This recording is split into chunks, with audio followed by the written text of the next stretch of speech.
Dawna, thanks again for joining us here on my kitchen at my kitchen table. Why don't we start with just getting a background on what your coaching background is, your personal background, and then maybe tell us a little bit about your position at Volleyball Canada. Great, thank you.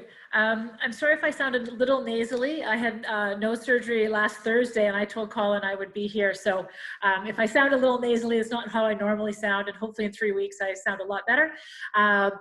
But thank you for having me. So I'm Dawna Sales, and I'm the Director of Athlete and Coach Pathways, and I've been in that role for almost 2 years now, and I took over that role. James Snedden was the previous director.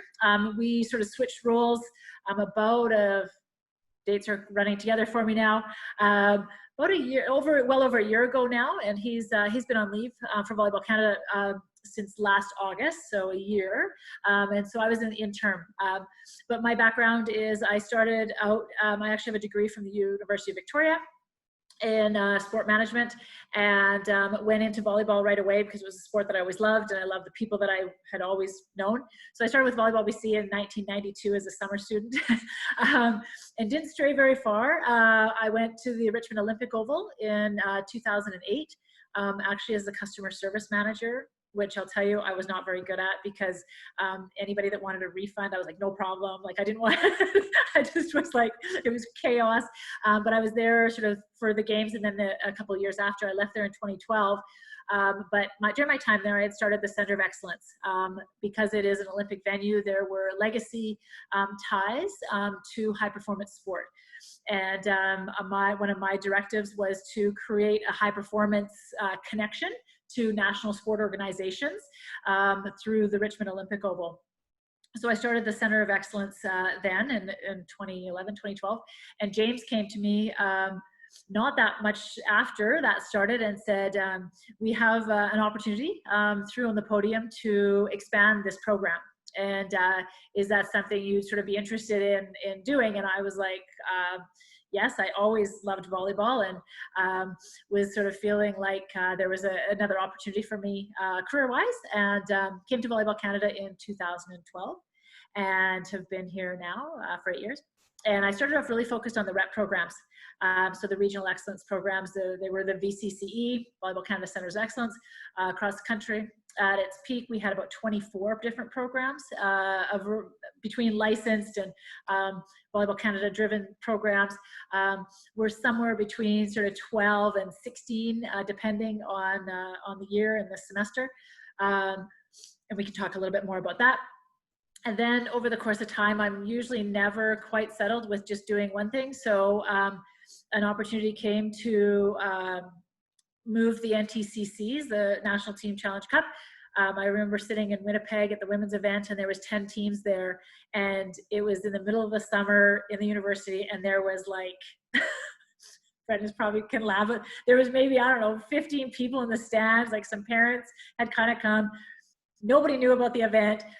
It was a high performance provincial team event, and nobody knew about it. And we all sort of, I just said to James, I looked at him, and maybe I'll regret this one day. I just looked at him and I said, we have to do better than this. We have to do better than this. And so then the next year, might have been the next year, year after, we expanded that to add in the youth. It wasn't called the Youth National Team, it was called the Youth National Development Program.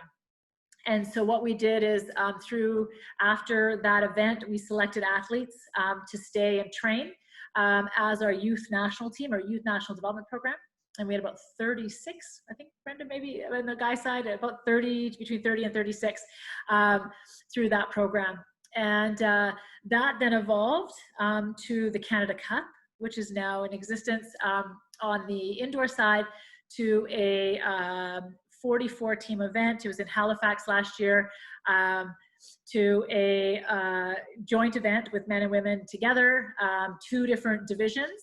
They're kind of by age group, but U16, U18, and really trying to create an event in Canada that teams want to be part of, coaches want to be part of, and a really great experience for the athletes. So that's how that evolved. The youth national team and the select national team continued to evolve with a consistent effort to send teams to the high performance championships down in Florida every summer. We originally had a lot of provincial teams sort of sending teams down, and we were like, well, why doesn't Volleyball Canada send a national team down and sort of test ourselves against the top US teams and other countries? And so that started that process. And then a few years ago, I don't have the exact date, so I'll just say a few years ago, NORCECA, through their and FIVB, started to add these age group championships. These age group championships have existed for a long time, but it wasn't something that Canada, we didn't feel that we should send teams, could send teams based on the dates of NORCECA events. We obviously in Canada have a very short window when we can send teams. July and August, typically, June, July, and August. And these events for NORCECA can be held at any time. And so that was a real challenge for us to wrap our heads around the idea that we could take athletes in May, club season, and take them to a international event. So that sort of evolved over the years, and we've been working with NORCECA to really push to have those events in a time when our athletes are available. And so that's how we sort of continue to evolve the youth and junior national team programs. Awesome. That's a lot of quick development over time for kids, but why did Volleyball Canada, or where are they coming and why are they deciding this is important now and not 20 years ago or 15 years ago, that it's important now to have our youth participating at the highest level or at international level? I think quite a big answer to that is just exposure. Our athletes are exposed, and fortunately and unfortunately, our athletes typically don't leave Canada, possibly until they're 23 or 24 years old, and after they finish their U Sport or CCAA careers. And other countries are not doing that. Other countries are exposing their youth athletes to these types of programs much earlier in their careers, much earlier. And we saw that that was a gap for us, and that was a big part of it, is that we recognize that you know, we know we've got some gaps in our system. You know, obviously that 19 to 24 is a bit of a gap, but we also know that if we don't do anything different, we're not going to change it. And so that's really where that came from. And also NORCECA wanting us, feeling that Canada should be attending these events and we should be getting results. If we're where we are internationally with our senior teams, there's no reason that we shouldn't be continuing to do well at the youth level. We also know that countries that do well, I don't have the exact stats, but the countries that do well at World Championships, at Olympic Games, all those other things, have done well at the youth level fairly consistently over time. So for us to catch up would be very, very challenging. Okay. And I guess the thought process is costs money to do all this. So how much support does Volleyball Canada get from wherever you get your funding, so federal government, and I guess maybe provincial organizations to help support these? Or does this sort of tie in the availability of being able to help support the athletes here comes a lot from changing the national tournaments to more of a jamboree now, where revenue generation is a lot higher than it used to be, when it was just your top teams would go for your national championships? Yeah, that's a great question, and it's always a tough one to answer. So we received some funding from On the Podium that fell into what we refer to as system development. So that's how the REP programs really started. So the REP programs they're a sustainable program that generates revenue for Volleyball Canada, that pays for my salary and pays for us to have more resources within our domestic, so our pathways area. But for the most part, unfortunately, a lot of the programs that we run are user pay. That is a really unfortunate side. Until our athletes get to junior on the men's side, that's really the only time they sort of start to see carding or tuition waivers or that type of thing. So typically it is user pay. We're lucky in some areas that we've been able to, take advantage of you know, good deals on dorms, good deals on flights, those types of things.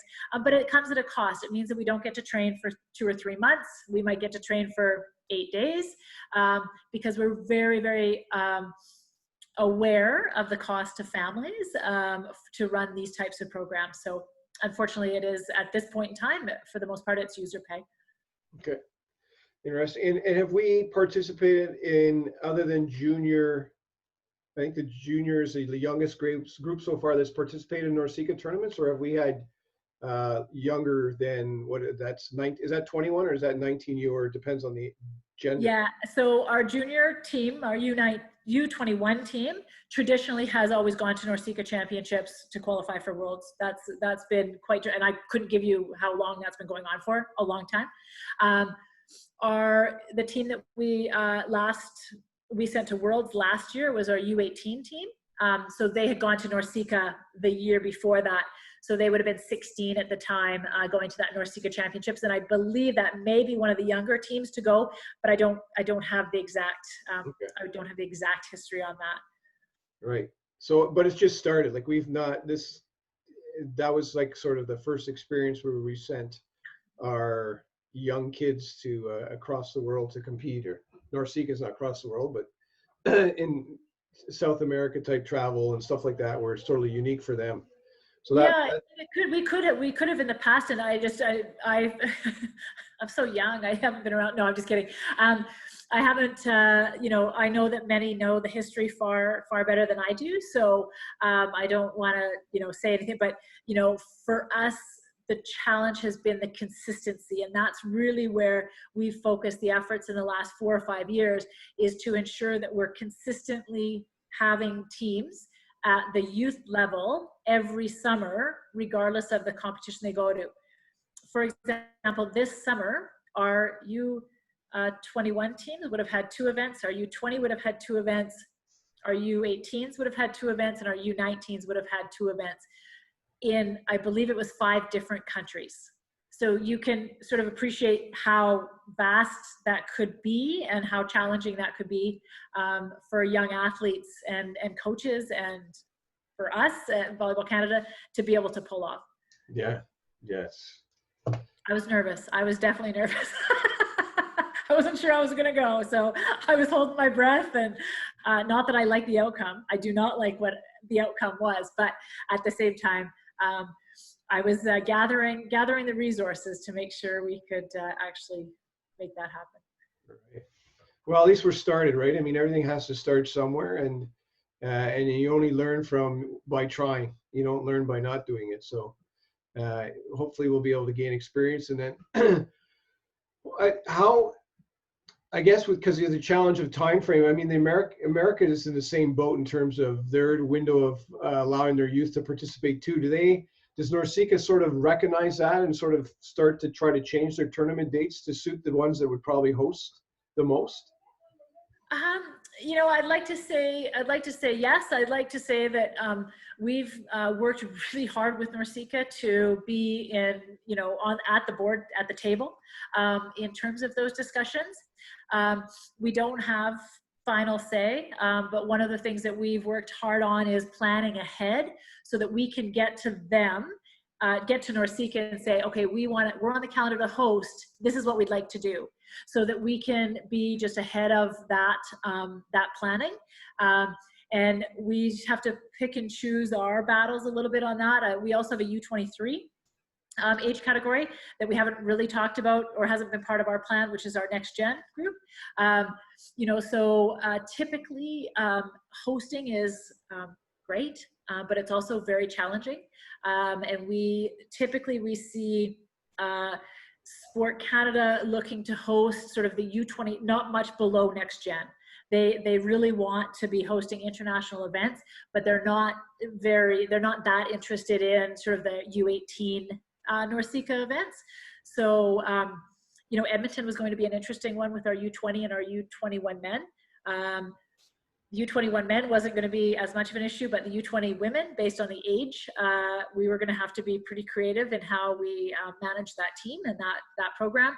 But it was worth it for us because we had the resources around the nationals to be able to support hosting a youth event in Canada. Right. Okay. Well, are we still doing that? We're going to still be able to host that? Have they changed the dates? We won't, I believe, I'd have to look. I'd have to talk to Alan, our director of international events. We are on the calendar next year, I think, to host a U18, and everything's so up in the air. So, you know, we obviously would like to host one or two, but like this year, there were supposed to be 2 events per age group. So now with timing and world championships planned for 2021, I say planned, I don't know when they are, I don't know where they are. You know, what does that look like? You know, does that look like an event in December between Christmas and New Year's? Does that look like an event in March and only one event to qualify for Worlds? That's just information we don't have yet. And will they with the postponing of the Olympics have an impact on that as well? You know, Adriana might know more than I do on this one. We haven't heard that. We haven't heard anything, to be honest, on the youth age class side for NORCECA / World Championships for 2021. There hasn't been any announcement. I haven't looked at the NORCECA website in a couple weeks, but when I looked last time, the events for this year hadn't even been postponed. So yeah, everybody holds on to the last minute just in case. There's a quick cure. We keep waiting for some official, you know, word, and then it's like, oh, be patient. We're like, okay, well, so we've also, what this has really brought to the forefront, and I think it's important to recognize, is that in Canada, we highly value our athlete and our coaches' health and safety and wellness. And we've really said to NORCECA, like, you can't just throw an event in and think that we're going to show up. So we need X amount of time to be able to prepare our athletes, be able to prepare a program. So this has been a really, you know, it's been a strong message from Volleyball Canada to NORCECA on that front. So we're, you know, we continue to work on that. Cool. I see Louise has remembered, because I forgot to mention that if you have a question, everybody, just type it in the chat room, and then when we have a break like now, we'll get Louise to turn on her mic, and she can go ahead and ask her question, and then we'll get Dawna to answer it. Okay, this might have been asked before, but just as a general question, the other countries are able to make the tournaments. So how come we're not looking at the processes they're doing for training and everything else and trying to apply it? Because you've already got the lessons learned, or you already had countries go through this type of training. So I'm just wondering, have we looked at that, and why aren't we trying to incorporate more of that if they've already had the success and able to attend these? Because it sounds like we're just starting. Yeah, thanks. That's a great question. Are we just starting? I'm not sure. I would say we're evolving. We're evolving as in terms of a volleyball nation. I've only been involved for a few years, but where we are internationally is significant, and that's happened in a very short period of time and in the sporting world. I can't speak necessarily to other countries in the sense that their systems are just not the same as ours. Our country is very big. We can't just go to a competition on the weekend. We can't just bring athletes together for a weekend. In Canada, education is incredibly important to our athletes and to our families and our obviously our coaches. So pulling kids out of, you know, their post-secondary or secondary school for months on end is very challenging. And so we're just looking at ways. So a good example is the NET program. So the National Excellence Program, which is starting in September in Richmond. So we've invited 16 of the top athletes in Canada in the 17-18 age group for girls to train them for 4 months. So we've looked at that as a potential of how we're going to make a difference, and how we can look at ways to make sure they get their education, make sure they're, you know, healthy and in a good environment to be able to do that. It's the first time we've ever done that with that age athlete, whereas other countries, I believe, because of their pro system, allow that to happen much more readily than we do in Canada. we're a post-secondary based sort of environment, and that's something that we're just looking at ways that we can augment that within our realities. Yeah, and I agree. I think part of the big issue is that we're a kitchen table organization in terms of club development, right? Whereas where you talk about France or you talk about Brazil, they're all club-based or professional-based programs that filter down to their youth programs and can help control that. And or the academics intertwine with athletics in terms of sports schools and high performance areas and centers of excellence, way beyond what we presently do in Canada. And I've been preaching what you guys have are starting up for the last 5 years, saying we should be doing this on a regular basis. And it's something that we can do now. And I think the success of the program, I mean, Carrie was mentioning how many hundreds of applications you had for that program. What just shows you that there's that desire out there for that type of commitment to the sport at a younger age. So hopefully we'll be able to continue to develop those types of programs and give those athletes those types of benefits that they need for the high performance side of it too. I would also suggest, Colin, just to add on to when you talk about, like, we also recognize long-term athlete development is part and parcel of everything we do. We have had, I'll say, I don't know what the word is to use, I can't think of one right off the top of my head, but we know that identifying 14-year-olds for high performance volleyball is not necessarily going to give us success at the Olympics.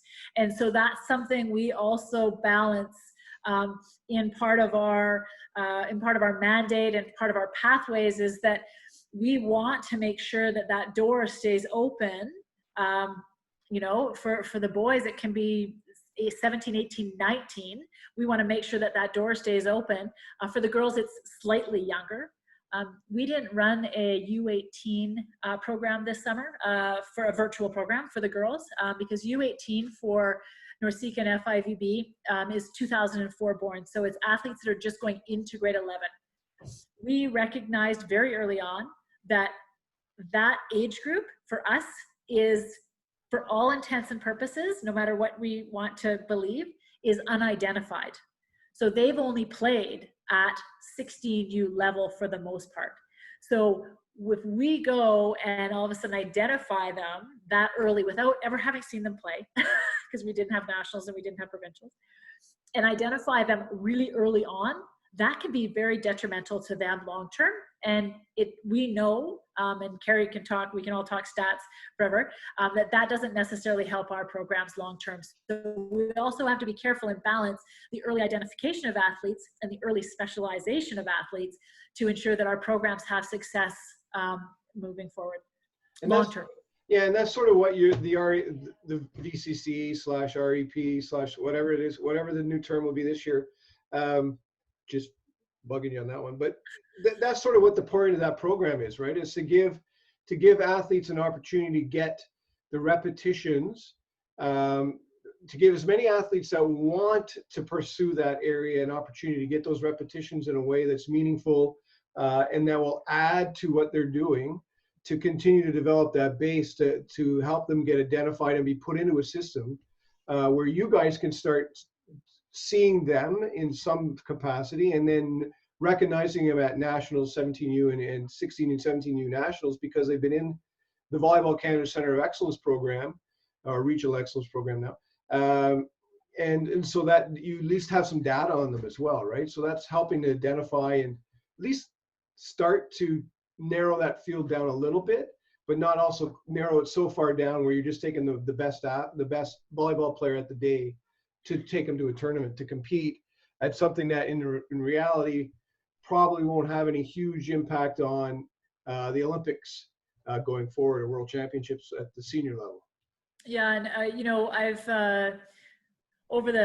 was at the Provincial Association for about 12 years with Volleyball BC, and now having kind of been on, I don't want to say the other side because it's not the other side, what I've seen in the last 4 years is the desire to work together, to identify athletes, to support programs, is really, really important.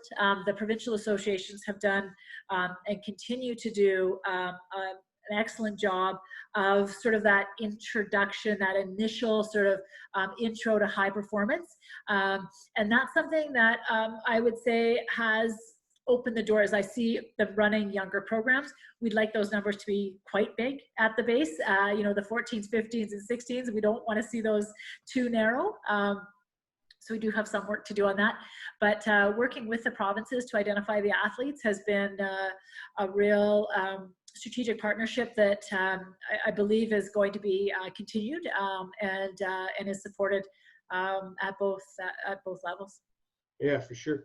Why don't you talk about the evolution and the sort of what the philosophy is of the VCC, because that's the one that most coaches probably don't know a lot about, but the ones that they could get their athletes and themselves, depending on where it is, the location, get involved in the soonest or the quickest in terms of that next level of volleyball.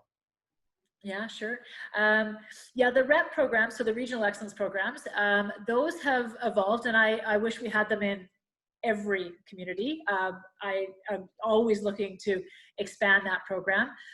The real priority for that is that it's not team-based, it's not age group-based, that it's solely skill development-based.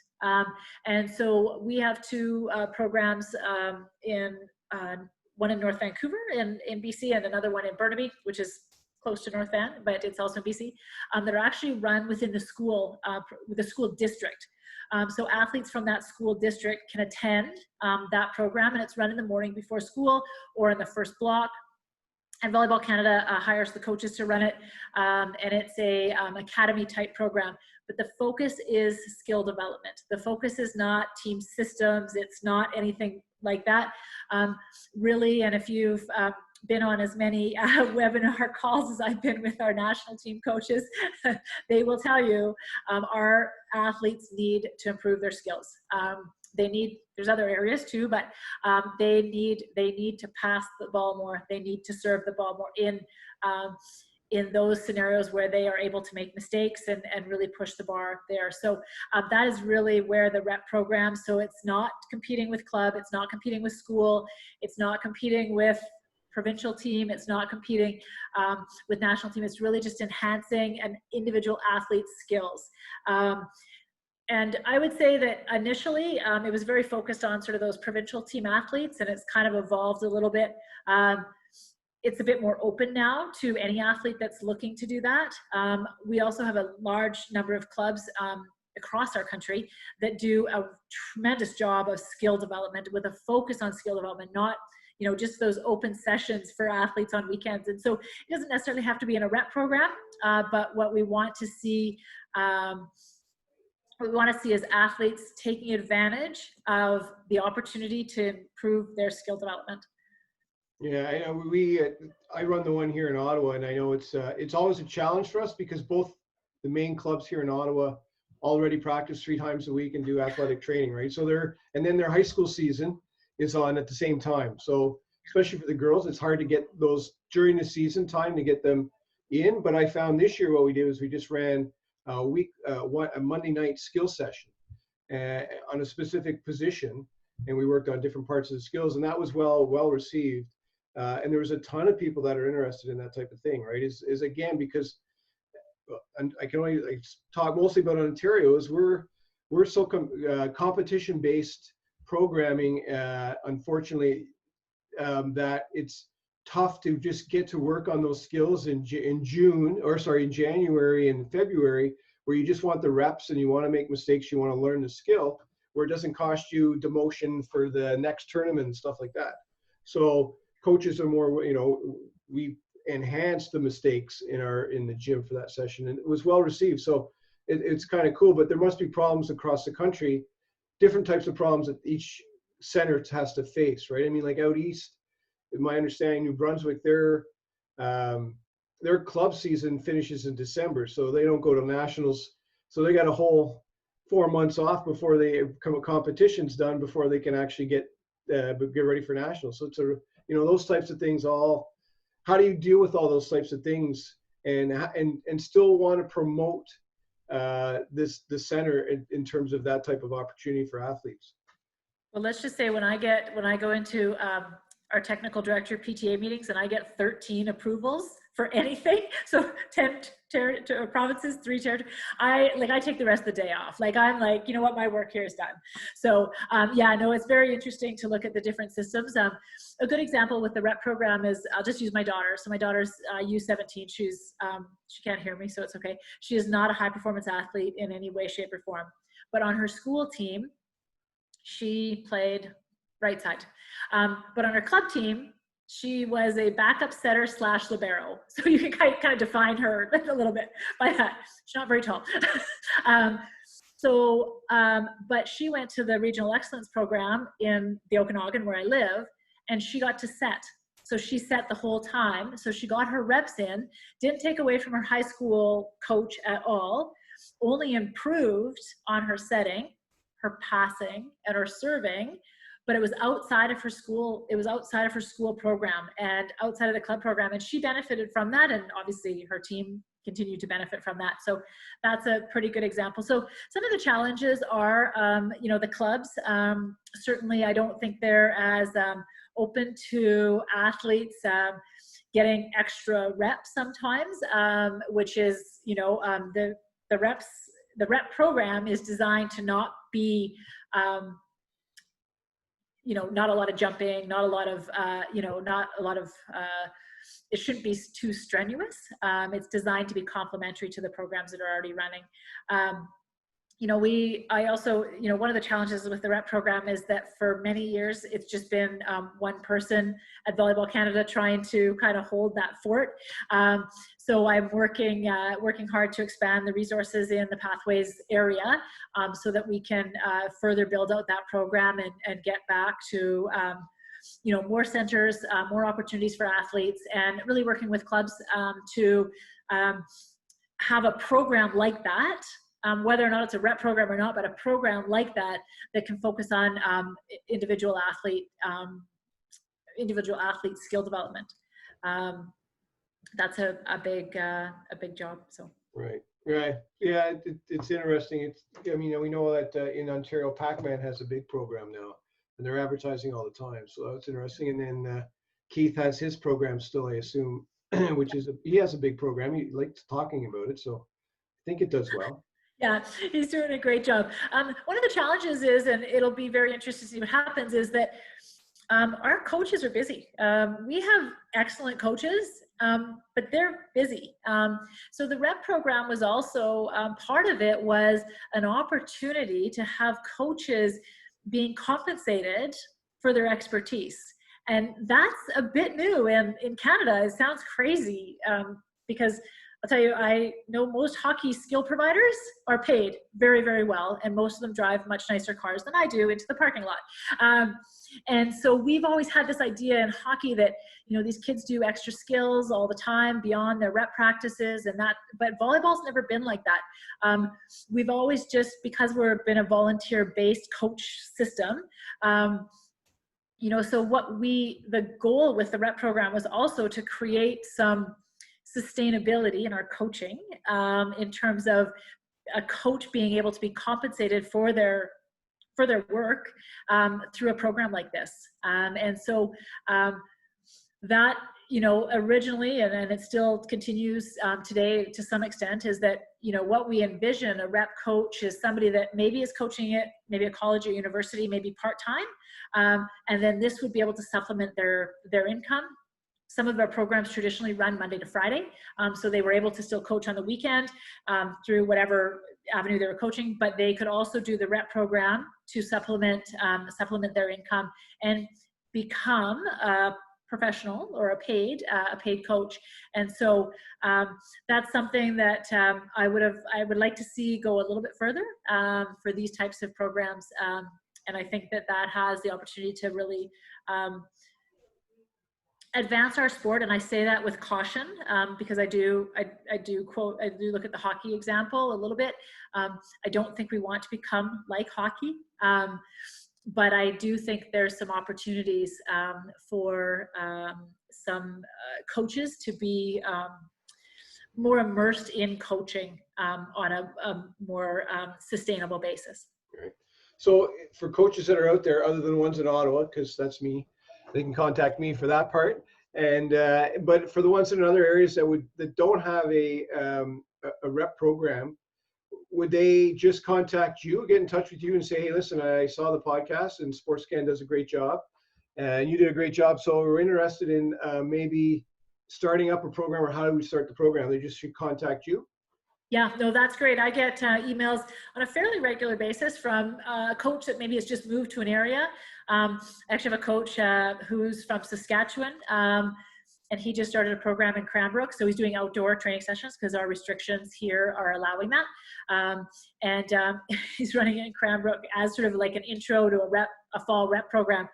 And it's 35 degrees today in Cranbrook. So I feel terrible for him, because I was like, oh, that's not how we really want to start it off. But and he's a young coach coaching at College of the Rockies, who's not immersed in coaching club or running the club or involved in the club, but he's an outside coach coming in with some really strong expertise that I think our athletes really could benefit from. Cool.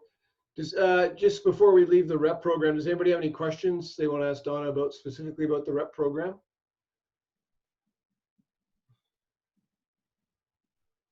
I'm always available.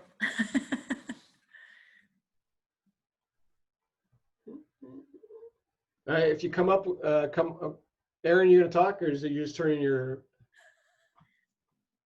in Ottawa? You don't have. I find it. Hold on a second. I'm just gonna get my mic down. I find it quite interesting, this rep program, and interesting to hear about it. Like you say, I've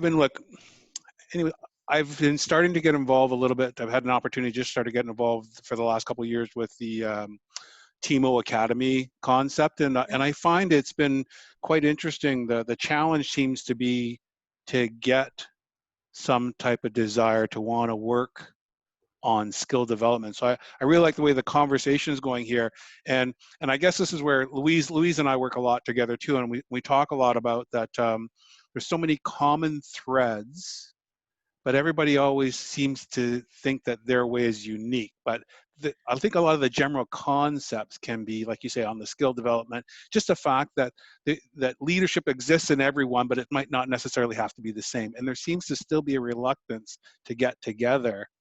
So all I wanted to say is I like the direction we're moving in. I really do like this type of direction. And Colin, I will get in touch with you later on some things, but I still find there's a bit of reluctance to want to teach as a group, or and even it was interesting. I think the Team O this summer ended up with 200 athletes registered at the 15 or the 14U level because of COVID. As opposed to, I think if we hadn't had that, we probably would have pared it down again to a much smaller group. So I like the direction. That's all I wanted to say. Thanks, Aaron. Aaron. Yeah, that's great. Yeah. So we'll move from the REP program, and let's talk about, because I was part of the Select program when it was in Kingston, and I'm not sure if that was the first one or was that the second one? Because that was Jane. Was that Brenda? Looking to Brenda, I was like, I'm sure, because I have to think about the athletes. I think about the athletes. The first one was in Edmonton, and it was, I'm going to say, humidity in the gym. It could have been 40 something. And that was the first year. I think Shawan was the first, that was his first year in Edmonton. And I remember James being there. James is not an event guy. If any of you know James, that's a lot. And it was so hot there. And I can't remember where I was. I think I must have been in Richmond. Big air conditioned, beautiful facility. And I was like, oh, it's not going well. But yeah, that was the second. Kingston was the second. Yeah, okay, good, because I got the air conditioning with Brenda, so that was good. And that was like we had a ton of people, and we also lost some to the junior national team because they were competing that year as well, right? And it was a great experience for me. working, and there were so many university coaches, and I think that type of experience was great. So maybe talk about where you see that program going. And the youth teams don't compete at the internationally though, right? They compete with each other. Is that how that worked last year? It depends on the year. I like a bigger group than a smaller group. I don't know why. It's a lot of admin, but so 3 years ago, we sent 2 teams down to high performance championships. So we had Matt Harris and Sean Skye were the head coaches of that program. So we had 28 athletes that we sent down to high performance championships. Last year we sent 1 team. And I'm trying to rack my brain at this second, trying to figure out why we only sent 1 team. This year, depending on events and that type of thing, we would have likely either sent 1 team. We would have only competed in NORCECA championships this year because there was 2 events that we had to go to. So the evolution of that is, we get a lot of pressure. I remind. Not Frank. Frank Boyer is obviously not with Volleyball Canada anymore. He's moved on, which we're so sad about, for those of you who didn't know. But Cassandra Nicol is taking over for Frank. But Frank and Julian didn't really understand why I kept pushing and saying, we have to know sooner. We have to we need to plan sooner. Because with the senior team, it's like, okay, we've got a competition. Okay, let's go. Like it's everybody's available. I said, I'm dealing with parents. I'm dealing with parents who have never done this. And I said, we need to plan earlier. And the reality is sometimes with NORCECA, that's just really not possible. Each year is a little bit different in terms of the competition we're going to go to. That's why we like the high performance championships, because it was consistent year to year. We knew we were going to the US this date for this competition, and it was good competition for us. It was a good level. So NORCECA just adds a whole nother element to the planning process. But boy, we get a lot of pressure from provincial organizations as well to know earlier, because they can plan for Canada Cup. They can plan, they know it's the 3rd week. I can tell you when it is in 2021 in Calgary already, whereas I can't tell you if there'll be a NORCECA event for age class in January or not. So those are some different realities that we just have to, go through. A good example, a quick one is our team that went to World Championships last year. They were in Cairo, Egypt.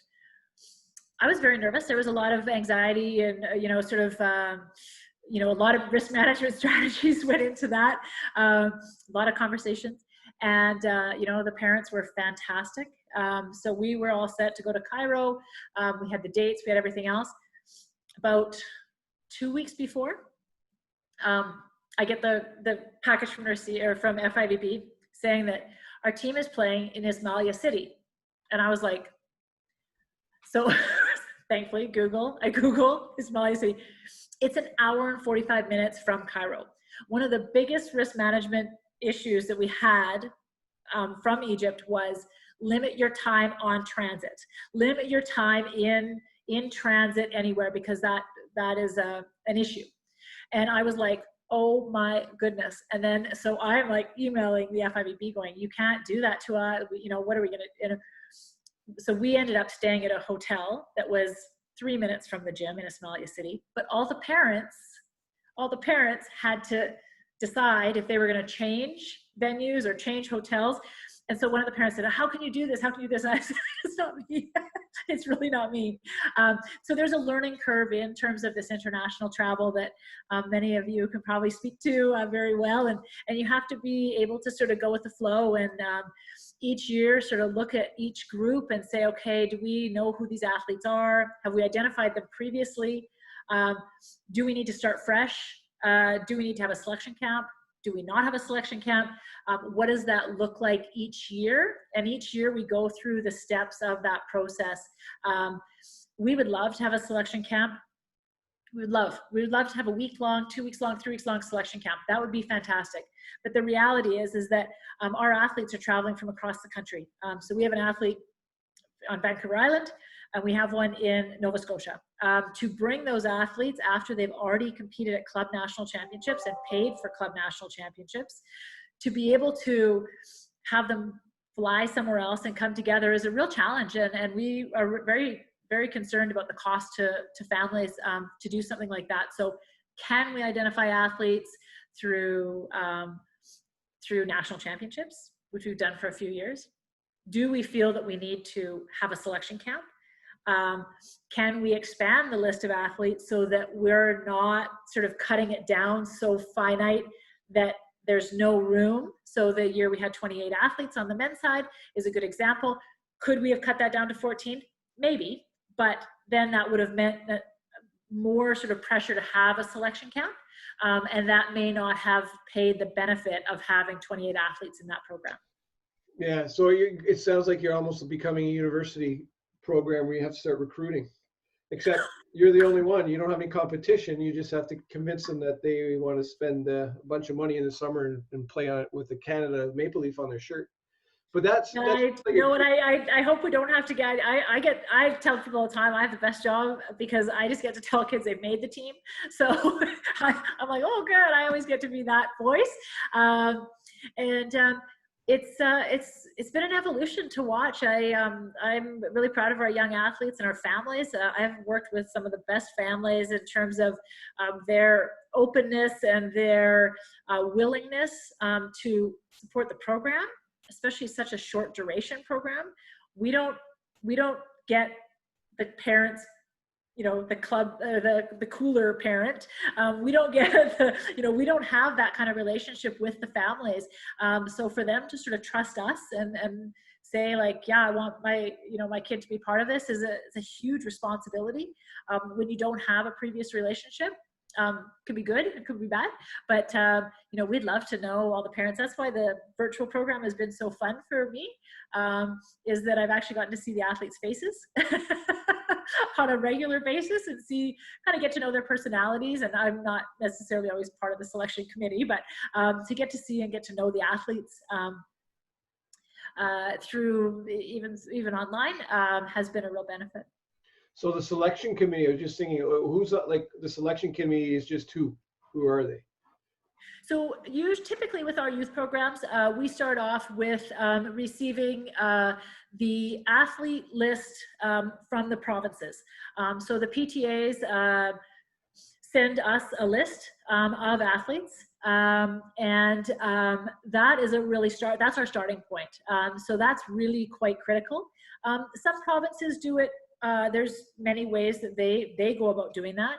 It may already be athletes that are in their provincial team program. It may be athletes that they've identified throughout their club season or through various ways, and they bring that list to us. So that's our starting point for identification. The second piece is, I know that kids don't always realize this, but the coaches in Canada at different age groups are incredibly connected. They're incredibly tight. They're an incredibly tight group of coaches. So typically with our coach, and I know we're going to talk about that in a little bit, typically with our coaches, we would look to have coaches from various regions across Canada be part of that selection committee, so that we're getting perspectives from other areas. And then obviously national championships, being able to watch the athletes both at provincials. Typically we have coaches, because they're from across the country, are at provincials. So we see them typically we'll see them at provincial championships and national championships. Then that's really part of it. Another piece that we've added on fairly recently, and it'll be interesting to see where this goes. I think this is a big learning out of this, is the ability to have video. The ability for athletes to submit video on their play. I say highlight video. We don't always want to see just highlights. We want to see a variety, but so that's a big piece of it. So those elements, and then whether or not we're going to have a selection camp. Like I said, it depends. For the team that went to World Championships, that's not the team that qualified for World Championships. So that team, all those athletes were invited to a selection camp, as well as additional athletes that had gone through either that had been identified through national championships, through their provinces, whatever it was, were also invited. So we had 36 athletes at that final selection camp for that team that competed at U18 Worlds. So, and that team makeup was somewhat different. I don't have it off the top of my head, but I'm going to say 3 or 4 athletes were. Yeah, because I think that was the year before is when it was the first time we went to Florida, right? And I went with Carrie and Mike and those guys, and we had that selection process was 2 camps, right? There was one out west, the selection camp out west, and then a selection camp in Ontario for the east. And then Carrie got on the call with the 2, because he came here and watched this one, and then got on the call with the guys that ran it out west, and we all sort of hashed out what we thought, and then he made the final decision. We put it all on his head to make the final decision, and then that's how we selected that team. So that was the first time that you sort of did follow that process, right? Yeah, and that's an interesting. That was a great learning as well, and I think it was it answered it checked off a lot of the boxes. One of the learnings from that is that the head coach needs to go to both of them. That was a big learning we had from that one. I'm not sure. I can't remember if it didn't happen on the girls' side. I can't remember, but that was a real challenge. That was the learning from that one, is to have the head coach at both. And at the end of the day, with these youth teams, we are going to make mistakes. We are going to absolutely make mistakes. We accept that. We acknowledge it. Not everybody always wants to hear it, but we absolutely are going to make mistakes in athlete identification. Are we going to be 100% wrong? No. Are we going to be 25% wrong? Probably, at least 25% wrong. But that 25%, if you're talking about 28 athletes, like, you know, there's some range there, and especially with development. Look at some of our young athletes, how much they've grown from being a 16-year-old to being an 18-year-old. And, you know, that part of the, you know, when you get back sort of why did we start running these programs, we needed to get to know who these athletes are that are going to represent Canada one day on the international stage. If we're not seeing who they are or how they've developed until they're 22, that's a problem. We need to know who they are, their work ethic, their, you know, all those characteristics or that we know are of a high performance athlete. If we're only able to see them for a week when they're 22 or whatever it is, that may cause more issues than being able to run these programs over the course of, you know. Yeah, your increase in error is gonna, your area is gonna go up. Your percentage of errors are gonna go up that way because it's not enough time. Whereas your core athletes are gonna come out of your programs that have been there, right? I mean, an athlete is an athlete, and then there's some that we're going to mature and come in and be part of the program. But I think you're going to get a core set that will be beneficial and that will draw other people with them and pull them up, right? When they have those experiences. So as part of our virtual program, we had the senior athletes talking to our youth athletes, and it was phenomenal. And I'm going to get this, it's escaping me. I'm going to say Arthur Schwartz. Did he go to Trinity? Thank you, Brenda. He never played youth, junior. Right. He went to York. Did he go? He went to York, but he left after 2 years. Yeah. He didn't play on the youth team. He's on the senior national team. You know, so that's a really good example. And we tell kids that all the time, even the athletes going to NAP or that tried out for a NAP, any of those, that you're going to develop in different ways. It's how you develop that's going to be the real critical piece. What you personally do to develop. We could have selected a kid at 15 pretty easily, and I'm just throwing it out as a, you know, example. A kid at 15 who we thought was going to be there, and they're not. You know, and I think we all have good examples of those kids who look fantastic when they're 14, and man, those kids are off, you know, out of the park, and by 17 they look exactly the same as they did when they were 14. And that's why we want to make sure that base is really wide for those younger athletes, and provide an opportunity to continue to allow them to. Yeah, it goes to what Vicky was talking about in terms of the social emotional side, right? I mean, that's the side that we don't, and Carrie talked about it too. It's hard to evaluate that side, but that's the side that's going to make, and Kyle clearly stated, that's the thing that's going to make or break an athlete is their social emotional side and their skill level at that. You could be the best athlete, but if you don't have the social emotional side to go with it, then you're not going to be as successful as you possibly can. So I think that's why you need to see them over long periods of time, and you got to give them lots of growth, because even the ones that I think show up in your program later on, they probably have a high social emotional IQ because they've developed resilience, they developed perseverance because they kept going when they weren't getting recognized for that maple leaf, but they kept pursuing it. And they're going to be the ones that are, you know, that athlete in your gym that is pulling everybody together, is working hard, and is always there for the team because they've developed those skills over the time. Whereas that, you know, that 15-year-old stud, it's all about him. Him or her have been told that she or he's the best. They don't have to work harder. Now they get in the fixed mindset where they're stuck because, well, wait a sec, I'm supposed to be the best, but if I make a mistake, I'm not the best. And then they hurt themselves because they get stuck in that I'm the best component versus I just need to work hard to get better at my craft. So well, if you ever have a chance to listen to Kyle Paquette speak, I'll tell you right now, you get rid of that ego real fast, because it's not going to get you anywhere. The only thing that's going to get you somewhere is the hard work. So, you know, I feel so lucky to be part of this community and this sport. This summer's been so interesting in so many ways, and you know, I talk about our virtual programs, and so we ran 3 virtual programs. So our U20 women, which was the competition that was supposed to happen in May. So that group had already really been sort of nailed down, I'll say. And then our U19 men, which turns out to be sort of our 2003 born or later. I use birth years because it makes more sense to me, but so 2003 or later.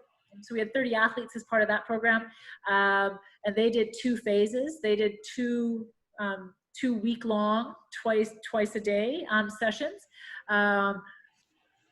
Very technically driven, but a lot of information, like a lot, like so much that I was like, my eyes were a bit, but a lot of information, but a lot on exactly what you spoke to, Colin, a lot on the sort of the leadership and those characteristics and those life skills that they needed to sort of get hammered home to them. I hope some of them heard it, you know, that you're just, you know, and Kyle used the example. He said, you know, there's 30 people on this call. He said, Dawna, he said, what's the pool? What's the big pool? And I said, well, it's Canada Games year. I said, so, you know, if you think about 13 teams, each team has 12, you know, that could be how big the pool is, essentially. And he's like, oh, well, it's, you know, say 300. He said 300. He said, you guys are 30 of those 300. He said, so there's 270 that could be doing more than you right now, and you don't even know it. He said, but then he said, how many of you are going to go into the junior team? How many are going to go into the U21 team? And he's like, you know, and I'm not a dream crusher. So he's like, what, 5 or 6? And I was like, well, maybe more than that. But, you know, but this is really hitting it pretty real for those younger athletes, the U19s. And I think it was important. I think they have a lot of growing to do. And I see it in, you know, by the people around me, and you know, they have a lot of maturing to do. And so this was a good opportunity to kind of get in their heads a little bit and work through that with them. I hope that there's sort of long-term sustainable growth from that. Yeah, I mean, you see the athletes that take that stuff into personally and absorb it all and start working on it. And you end up seeing them maybe even if it's not a national team program, but they're excelling at whatever they do, just because they've understood the personal development and pushing themselves. So that's what I liked about that. Can I ask or make a comment? Yep. One of the things that I think should be discussed and maybe considered is consultation with existing clubs when you're considering an athlete, because they would know them inside out. And sometimes we find out, you know, that an athlete from our club has been selected for this program and we didn't even know they were being considered. And they may have anything from huge emotional issues to huge financial issues. And it's like completely isolated from the club system and in some cases, even the provincial system. So I think that could be better. The second thing is it would be really helpful if all the clubs were given almost like minimum standards. You know, you need to touch 11.4 or whatever to be considered in the middle as a male at 18 years old or whatever they are, you know, and male and female. And I know you can't do that for every position, but you can certainly do it for the attacking ones. And then the other thing is in the selection process, having a few people who are designated, they don't have to be volleyball people, who are designated specifically to evaluate interactions and responses to errors, and you know, and their own errors and their teammates' errors, because those things, those behaviors speak volumes to the character of individuals. And if you're down to the last few spots and things are really even, some of those character things can make or break. Well, last one thought was, when a youth or a junior program is being selected and training, I personally think having 2 or 3 short-term training spots for athletes who are 1 or 2 years behind, you know, that are younger, just to get a taste and a little more, so when they come the next year, they're more prepared. Sort of like a building block succession plan type of strategy. They can be self-funded or funded through their clubs or whatever, but I think we narrow the base too young. I'll shut up now. Yeah, thanks, Brenda. That's great. No, you know, I think just to address the club side of things, I would suggest that because typically our programming comes out a bit late, later than I would prefer, and I think that involving the clubs becomes a bit more challenging. And I would say that I would have expected or thought that the provinces were sort of integrated a little bit more into sort of that club side. And that's something we need to probably work on better with our clubs and with our PTAs, and really close that gap, because I do understand what you're saying. And, you know, I think those are some things that have been good so far, but we have had, you know, every once in a while, it would be good to have some information ahead of time. And that's great. I think in terms of expanding the roster, I think that that's a really quite a valid point. And we do watch, you know, typically we have alternates involved in the program. That's very, very common that we would have alternates, you know, typically 2 or 3. Depending, I've had to book a plane ticket at the last minute to get a kid from a provincial team down. Dawna, sorry, I'm not talking about alternates. I'm talking about developmental, the Shawan at 17, training with the 19U team, if he's not quite there, you know what I mean? Adriana Bento's son, how old is he now? 15, 16? 16. He's 16 now. Yeah. You know, like kids like that are so far above their age group, and it could maybe really benefit from a small taste of those elite programs before they're ready.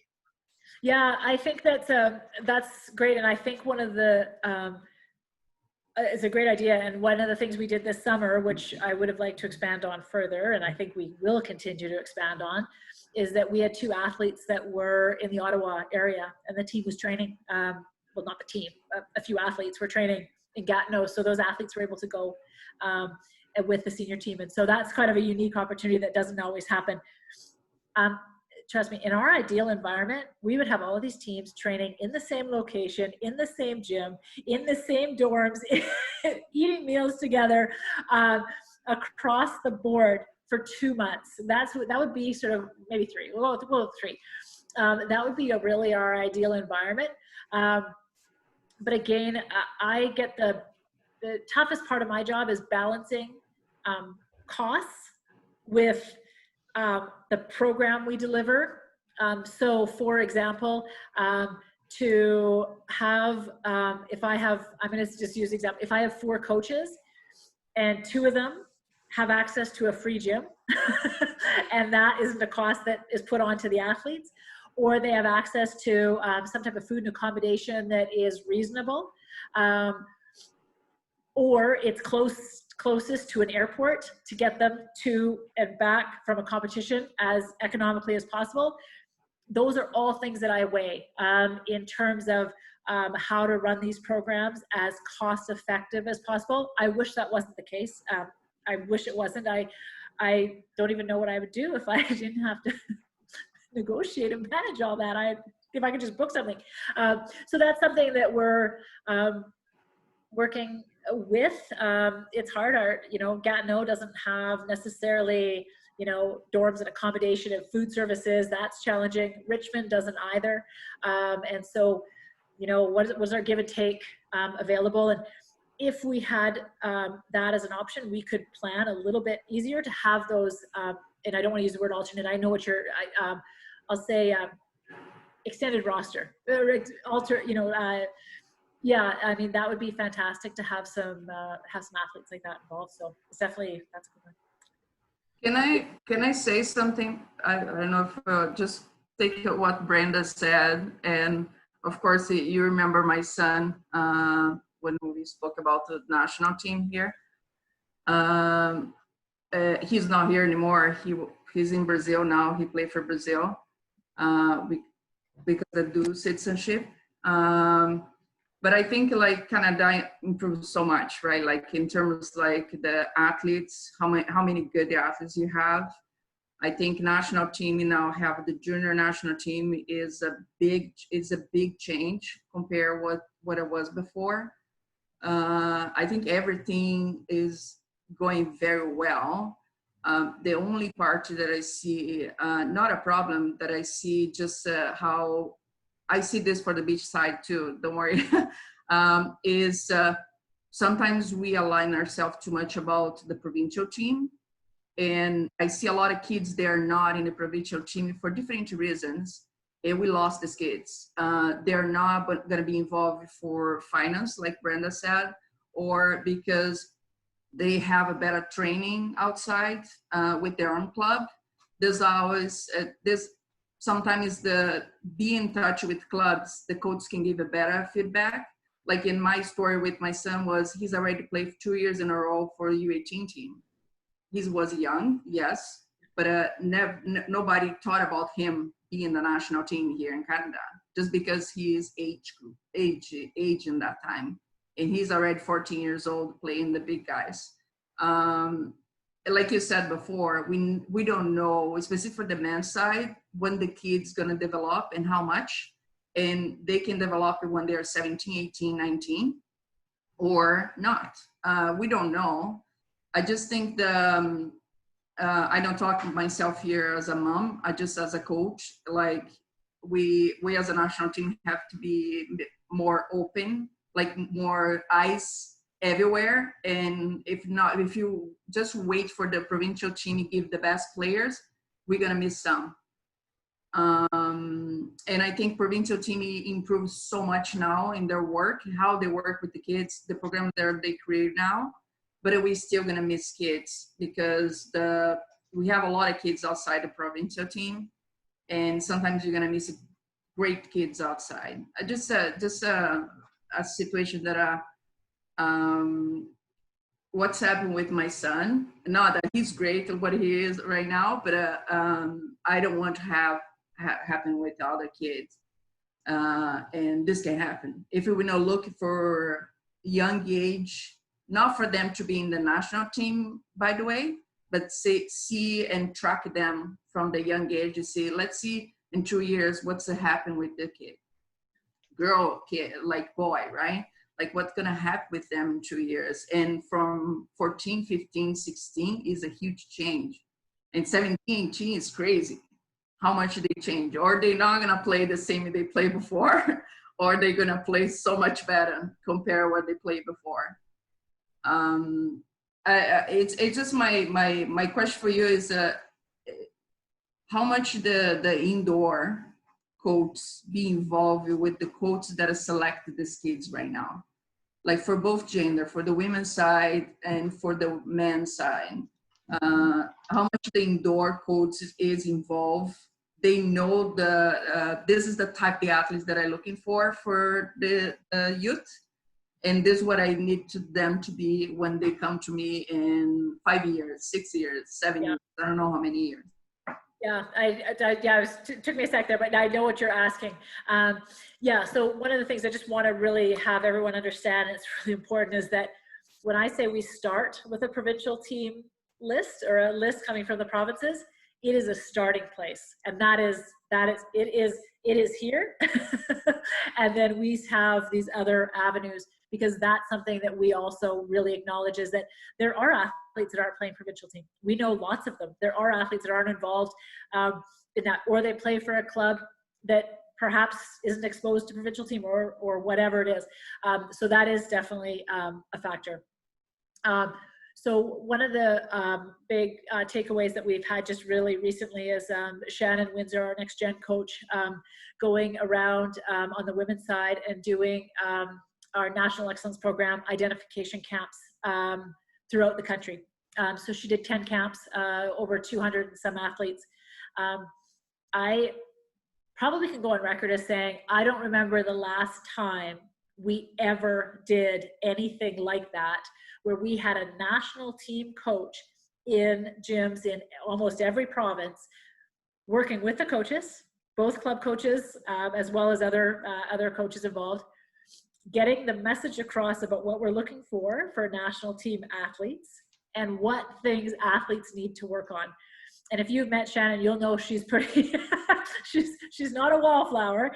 And so to me, that is one of the first times that I know in 8 years that we've done that. So two things. One, Shannon doing that is a real best practice and something we want to continue. Two, our gold medal profile, and Carrie talked about that, is continuing to develop those standards so that so every club coach can look and say, okay, this is what we're looking for. But we can't just do that without giving that coach enough knowledge and education to know how to move their athlete towards that bar. Because nothing scares me more than saying, if you jump this high, you're gonna make the national team. Then if you do this, and this, you might jump that high, and you might, so those are two really, really critical pieces for me, is that it's great to have that, how to get there, but we also have to provide the coaching knowledge along the way to assist coaches in getting there, so that we don't have coaches just going, I'm going to put kids on and I don't think a coach actually says, I'm going to put kids on the national team program. I really don't think a coach would say that, but we know that our sport has changed, and we know that clubs in their way have changed to be, certainly more professional. We're seeing, obviously, NCAA scholarships at the, I follow a lot of clubs on Instagram. I see a lot of kids wearing a lot of sweatshirts, and it's not because the kid's posting it, it's because the club's posting it. So those are things that I think we need to continue to work on our coaching education side as well, and expose more coaches to our national team and expose them. Brenda, I think of when you were talking about exposing more kids, younger kids, I want to see more coaches there. I want to see more coaches, more provinces saying to be it their Canada Games coach, be it whatever, you need to go. So I'll use Nova Scotia as an example. Nova Scotia Volleyball had Megan and John, who are their paid staff, spend a week in the Richmond Training Center with Tom Black. Now, what they can take from that is massive.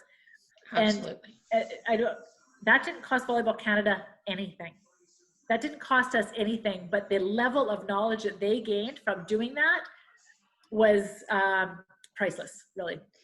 Yeah, that's been a bone I've been picking for a long time within the province, that we've got this living lab and the high performance center, a 9-day thing with 16-year-olds. And every coach who, I don't want to say produce, but you know what I mean, that is linked to a kid who achieved acceptance at the high performance center should be invited to come at their own expense to observe the training and learn. And right now it's really closed, and I don't think it needs to be. No, I don't think so. And how do we do that? And how do we do that? And you know, the NET program is a great example where we have that kind of time frame where we can, unfortunately, travel obviously is an issue, but without that, I agree with you. We look at this, and I don't want to say lab because I know what you're meaning, but you know, this opportunity to have coaches come in. Our plan actually, which I was really excited about, was because we weren't able to run the performance coach workshop in June like we had planned. The plan was actually to run our performance coach workshop at our NET program in September. And I thought, this is perfect. This is exactly what we want our coaches. It's the context, it's the athletes, it's a training environment. But unfortunately, that's not going to happen. Right. Yeah. I mean, I just talking about coaches taking the initiative too, but you know, I mean, with what I did with Carrie and that, Jared came with us and he paid his own way, and now he's part of the program because he gained so much knowledge and experience because he loved it. He has a passion for it, obviously. We still make him pay. No, I'm just kidding. We pay for his plane ticket now. But he pursued that, right? I mean, that's what coaches need to do. And the other one on your side is when you talk about, it's easy to send one coach somewhere to do huge amounts of athlete identification and stuff than having a whole bunch of athletes come to one location to be identified too. So that's another thing in terms of, I think you guys are starting to figure that part out as well. And with technology too, like just doing these types of webinars and that, you know, we're getting the message out, we're getting Volleyball Canada people talking to people out there. I think it's important. And Volleyball Coaches of Canada, their Facebook group stuff, there's 1,200 coaches on that. 1,200? Is that right, Brenda? And there, you know, so there's messages getting out there and communication going on now with coaches throughout the country. So I think there's that opportunity for that communication to continue to grow and for us to continue to develop those connections so that the athletes don't get missed. And I think it is, you know, it is the club coach and is I don't say overwhelmed or starstruck when they hear national program. So they're not, I would say in general, most of them would not take the initiative to contact the national program to say, hey, so I got this athlete, right?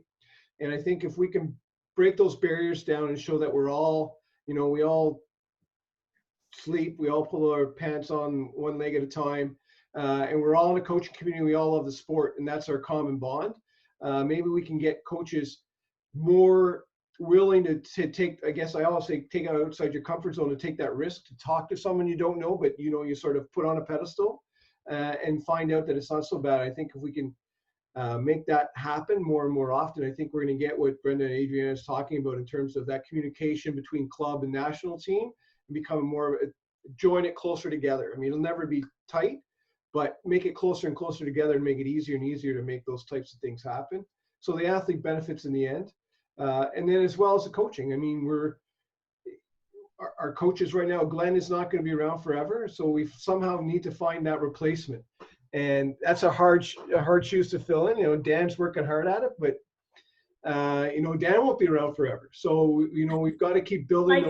Might be. Well, he's not good a shape, true, but you know, but I mean, those are the things we want to keep doing, is how do we keep replacing coaches? Well, we can't just magically make them happen. We've got to get them building and get their confidence up and get them exposed to these things earlier and earlier. I mean, I don't think Glenn was, other than when he was in the national team program, his coaching experience probably wasn't involved where he didn't get to be part of youth national teams because we didn't have anything like that.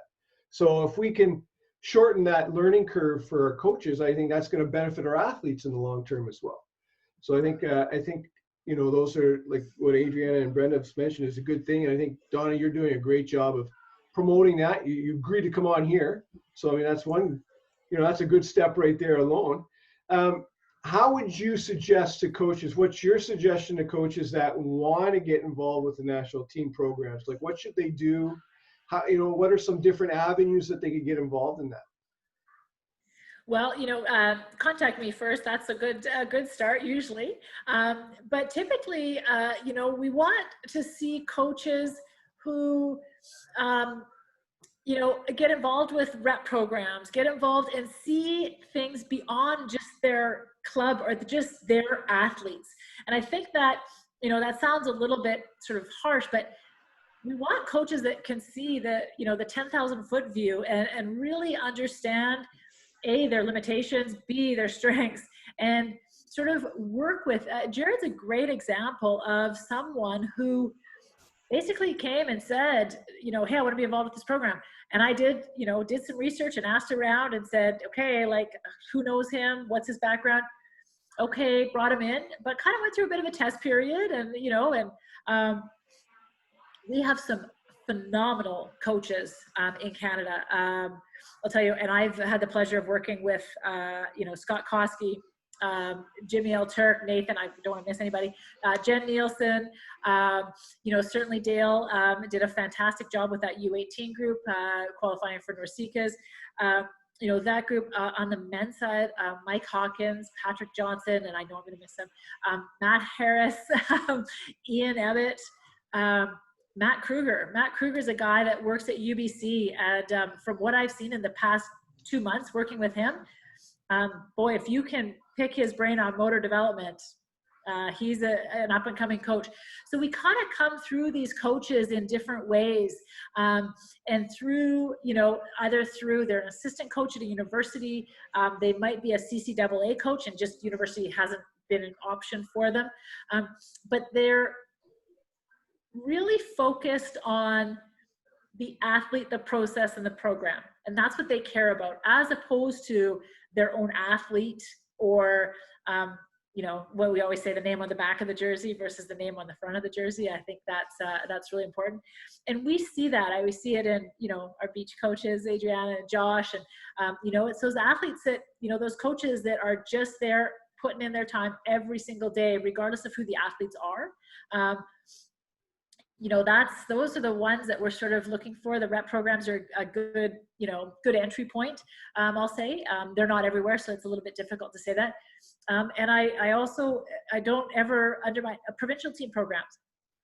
What we're able to see through a provincial team program, I've been at the Canada Cup the last many years, and I see the coaches who are dialed in and who understand.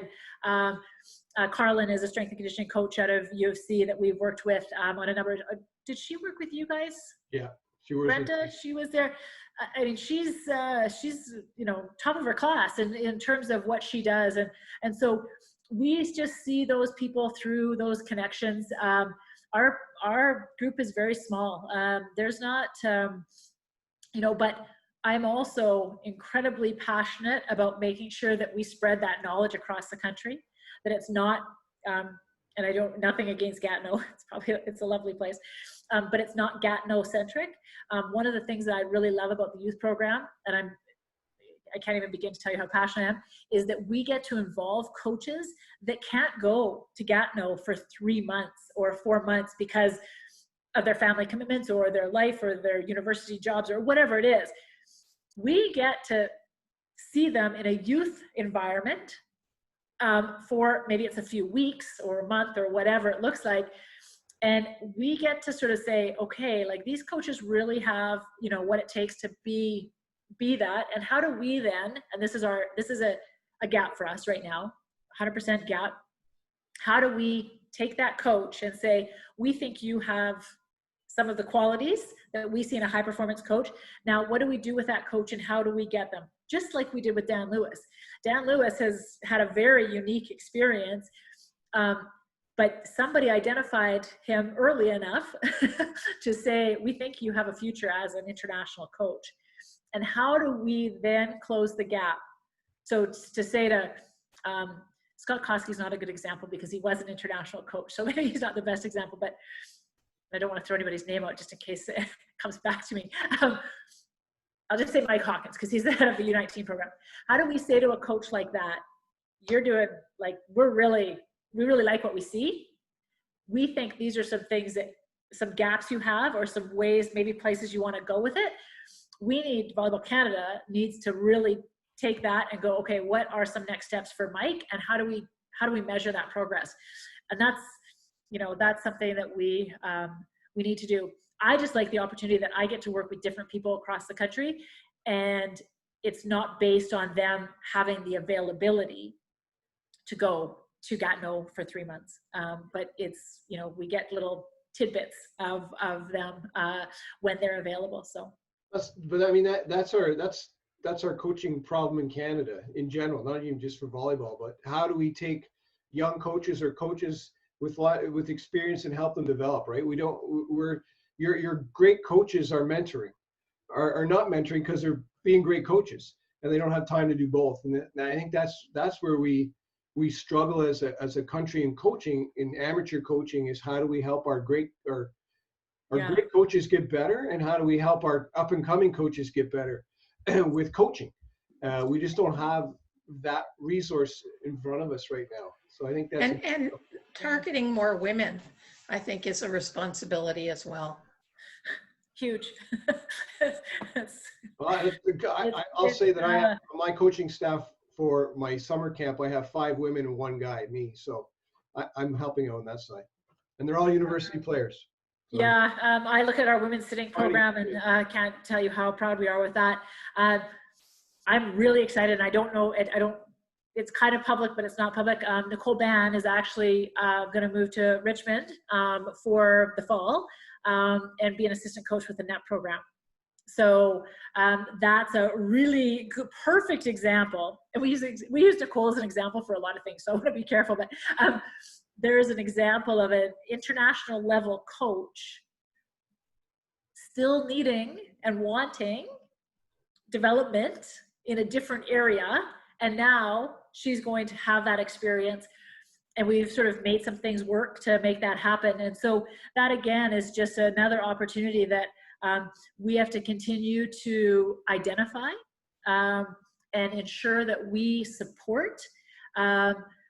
I know that that is a huge project of mine that I'm waiting and passionate about to dive into. It's been a tough couple of years for this department of one, but certainly the women in coaching is a major area that we need to do a far better job of, and we have the ability to, but we have to think about how to do it differently. We have to think about how to do it differently. And again, you know, I'll go back to the idea that, you know, asking somebody to move their life, you know, for 3 or 4 months, I certainly couldn't have done it when my children were young, but I certainly could coach if I was able to stay at home and work, you know, within my environment with the supports that I need in place for my family, and that's a big part of it. So good. So more to come on that front. More to come on that front. It should have come a month ago, but I got distracted. Maybe Brenda, maybe you can answer this too. But on the female side, what are the barriers for female coaches? I mean, I'm looking like I said, like for me, most of my coaches that come and coach with me for my summer jobs are all female, because there's more female players out there, more university players. Yeah, but that's not coaching, Colin. That's not coaching. You're not deciding playing time or you know, playing in high stress competitions. That's summer camp. That's different. But I appreciate that you're making that effort. Don't get me wrong, but that's, you know. What I'm saying is they don't have a kids too, right? They're willing to make the commitment to that, right? So they're willing to make the commitment to that. They're getting paid. They're getting paid very well. That's one difference between club. They're getting paid way more than I get paid when I coach club. But what are the barriers that are facing females versus males? And is it social, or is it? Do you want me to start, Dawna, or do you want to start? Keep it short. Keep it one or two things, because male. No, and it's hard to say. Like there are, you know, Brenda, go ahead. Well, I'll say that maybe women are smarter and don't want to be working, you know, all evening and every weekend all year long, because that's it takes a very special man to allow his, I don't mean allow, but live with a wife who is living that lifestyle versus the opposite. That's just sociocultural. I think from a young age, Canadian girls are taught to be nice and share, and maybe not so much to be competitive, and hopefully that's changing, and I know it's a stereotype as well. So it goes all the way back to some sociological things like that, but then I would take it way more into the climate of being supportive. Like for a university to support childcare for early young ones, or even allow you to have a crib in the office if you're nursing, and there's a lot of things from the female side that aside from supportive colleagues, and that's another whole aspect that I think a lot of males are there's a saying that if you're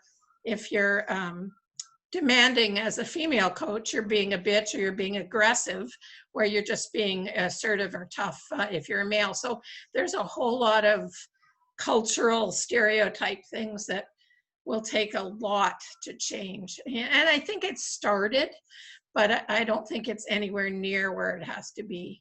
You almost have to have like a child-free life, whether that's because you're gay or because you've just chosen not to have kids, in order for that pathway to work without, like I did it with young kids. It is not easy. And without a supportive partner, it's very, very difficult. Yeah, you call me crazy.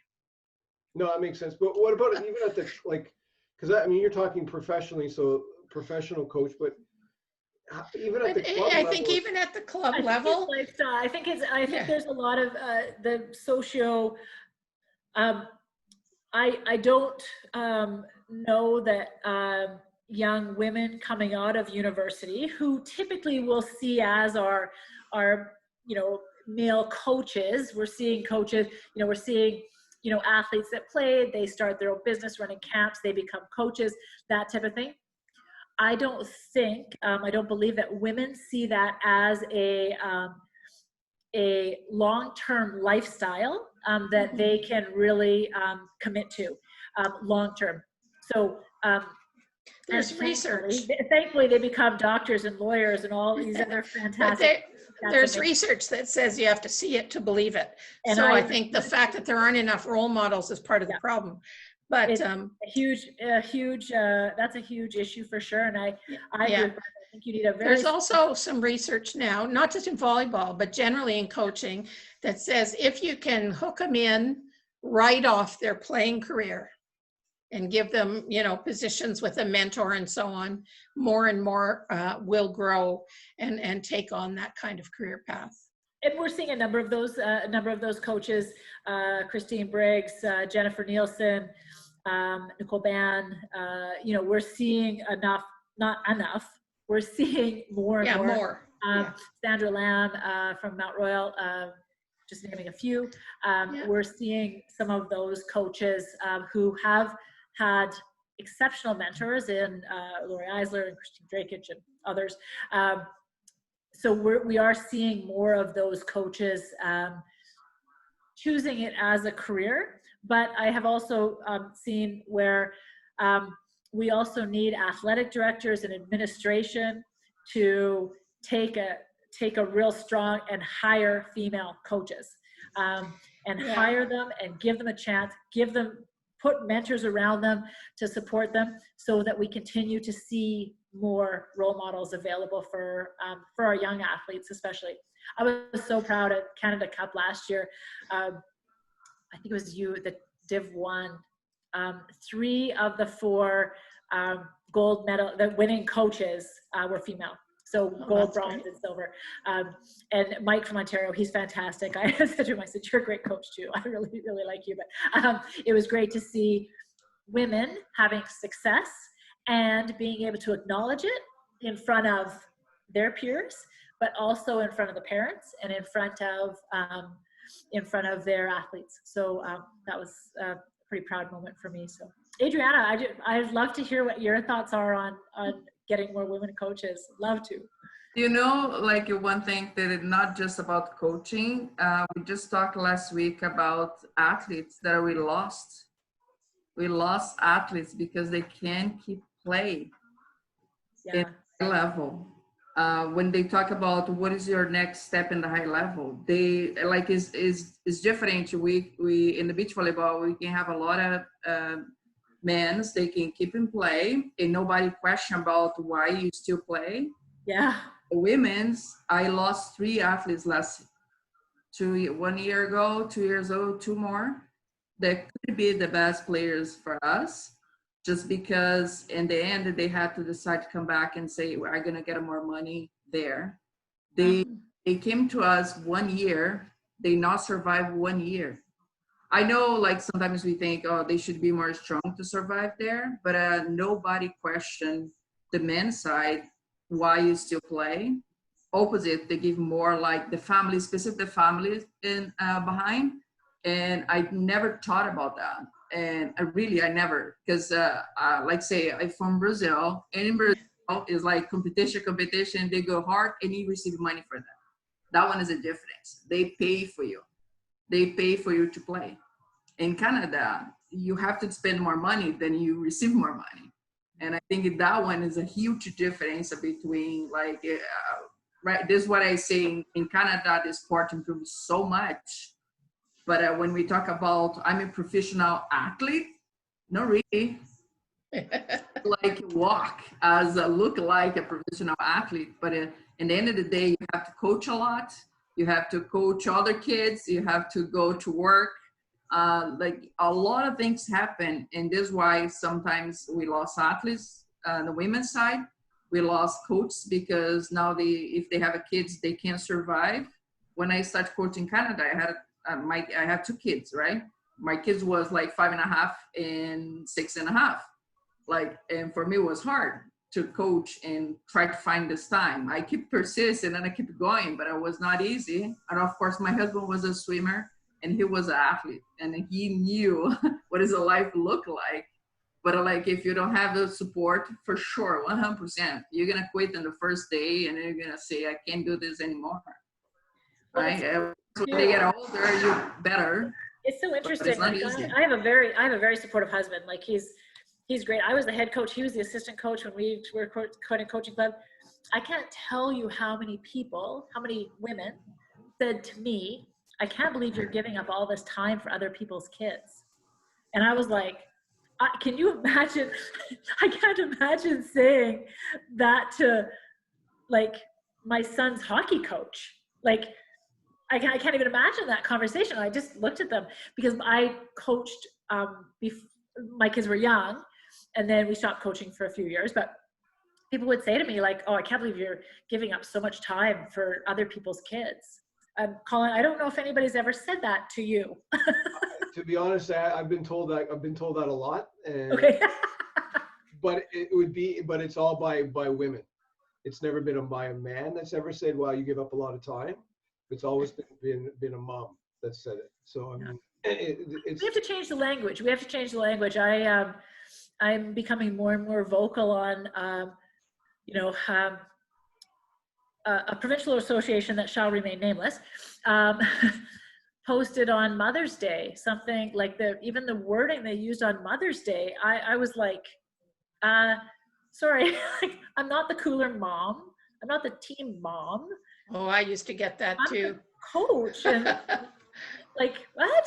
Like, and so I did, like I said, they shall remain nameless, and they did update it, change it. But I think we all have to take ownership of saying like, I'm not, trust me, you do not want me getting the cooler ready on Saturday morning. Like, I'm your worst. You don't want my kid on your team because I'm like, hey, I'm coaching usually something else. And I'm like, the cooler doesn't turn out very well. But I think we all need to take ownership of that language and, and it's as simple as in documents and things that we send out, like, oh, we're looking for a cooler mom or a team mom or whatever. No, you're not. You're looking for a parent. Like, my husband could probably do a better job of the cooler than I can.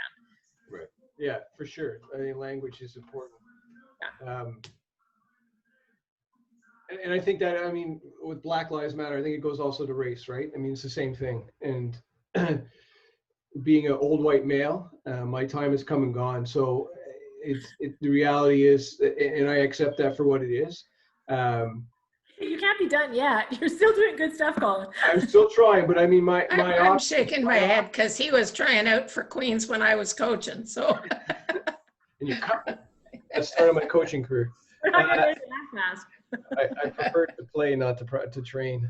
I'm different now. I've learned my lesson. But I think it's just the reality of the situation that being a teacher in school, and especially in elementary school, you listen to the kids talk, and it's so individual. It's not about race. It's not about gender. It's nothing. It's so learned. These things are so learned, and so I think I agree with you guys. We have to keep pushing to the correct, using the appropriate words as person, individual, and everyone's unique. No one is the same as anybody else. So it doesn't matter what your skin color is or your gender is, anything. We just need to understand who you are, and your experiences makes you unique, and what you can contribute, and what do you want to contribute, and how do you want to do it, and how do we make sure that we're comparing you for who you are, not for anything else. And that's a societal thing, and man, that's another 12-hour session on the kitchen table. We'll have to explore at some point, but I think it's a good idea for us to know that we do want to promote and provide opportunities, because I think it also goes back to providing opportunities, because volleyball is based on money. The reality is, it's unfortunate. It shouldn't be, because it's a cheap game to play, but it's not a cheap game to play at a competitive level, because it's all about travel, and not everyone can travel, because not everybody can afford to pay those costs that we have to pay for volleyball. And for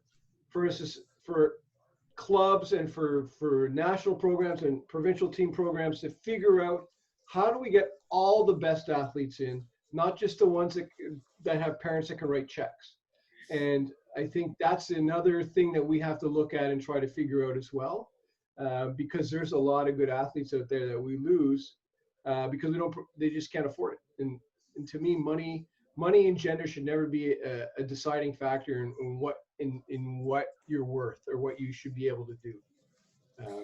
And I think that's another obstacle. It's so critical. And I've reflect back over the last, say, 3 months, 4 months, and our sport is 99% of the time, I'm incredibly proud of our sport, because I do think we're inclusive, we're accessible, because we come through sort of that high school type mentality, but we do pretty quickly move that. And in terms of what we're sort of seeing coming out of COVID is the grassroots side, the less travel, the within your local community, we see huge areas of growth for our sport. Our sport's been lucky because it's been growing already. But what I encourage any club, and I know this wasn't necessarily about club, but encourage any club to really look at their programming and say, do we need to run? So we're the only sport, I can't think of another one, that doesn't base its membership and its foundation on grassroots house level play. We base it on rep play. So we have all these teams across Canada, all these clubs, and they're all, I love it. And I love the festivals, and I do love all that. But we have to be one of the only sports that only has a rep level program at a national level. Dawna, in Ontario, of the 93 registered clubs, 58 have house leagues. Yeah, and that, I would say, in Ontario is fairly unique, and that is amazing. And I've worked with Koresh enough to know that he's amazing, and what he's doing. That is the information that the rest of our provinces really need to take hold of and understand, and especially coming out of COVID, is that is, we may not travel we're certainly not traveling internationally very, very soon. We're not, maybe to like domestically, we may see, I'm sure hoping come, you know, February, March, April, May, there's some more domestic travel. But the reality is that if we only have, and I'll use the community I live in, if we have one 14U boys volleyball program in the community I live in, that's a problem.